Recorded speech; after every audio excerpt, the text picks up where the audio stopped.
Welcome back to This Day in Scottish History. I'm your host, Colin MacDonald. Today, we delve into one of Scotland's most notorious and chilling murder cases, an event that shook Edinburgh and the nation to its core. It's the story of the World's End murders, which occurred on the 16th of October 1977. This tragic case involved the brutal deaths of two 17-year-old girls, Christine Eadie and Helen Scott, after they were last seen alive leaving the World's End pub in Edinburgh's historic Old Town. That fateful evening began innocently enough for the two girls.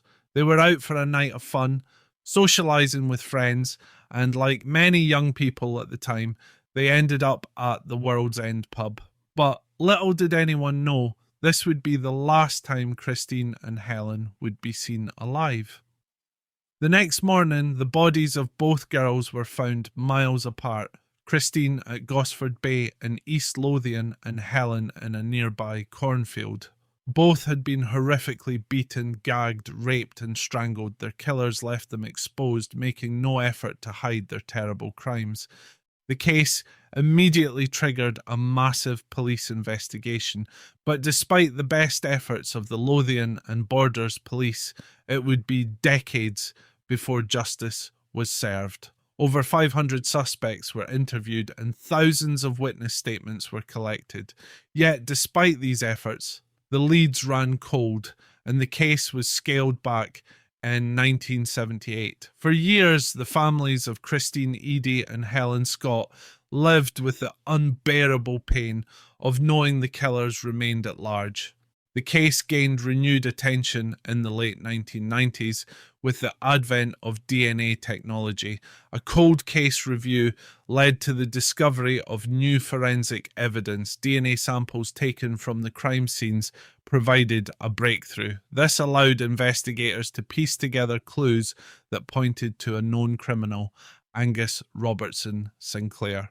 Sinclair was no stranger to violence. In fact, his criminal record was deeply disturbing.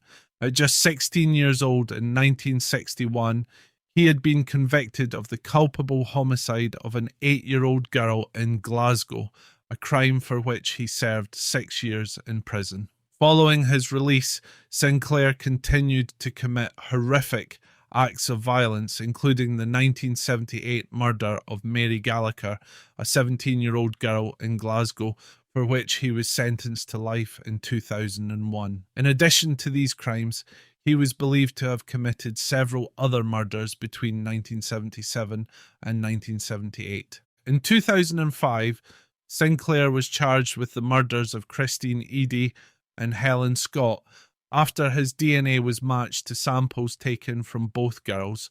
His trial began in 2007, but the case would take a frustrating and controversial turn. Due to what was deemed insufficient evidence to prove beyond doubt that the sexual encounters were non-consensual, the presiding judge, Lord Clark, upheld a defence submission of no case to answer, and Sinclair was acquitted. This ruling caused outrage and public outcry pushed for legal reform. The acquittal spurred an overhaul of the Scottish legal system, leading to the reform of the double jeopardy law, which had previously prevented individuals from being tried twice for the same crime. This change paved the way for Sinclair's retrial in 2014 under the new Double Jeopardy Scotland Act. In October 2014, Angus Sinclair was once again brought before the High Court. This time, with the full weight of forensic evidence and expert testimony, the case was presented in a more comprehensive manner.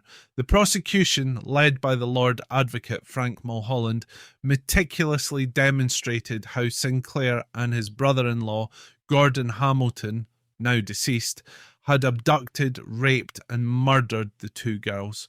On November 14th, 2014, Sinclair was found guilty of both murders and sentenced to life imprisonment with a minimum term of 37 years, the longest sentence ever handed down by a Scottish court.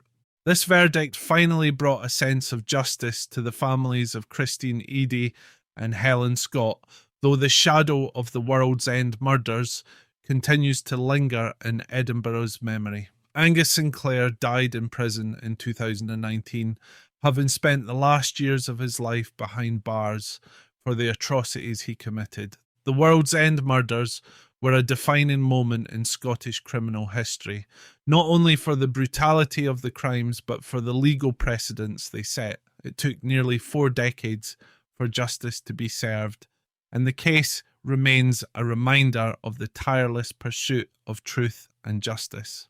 Thank you for joining us on this deeply sombre but important episode of This Day in Scottish History. I'm Colin MacDonald, and as always, haste ye back.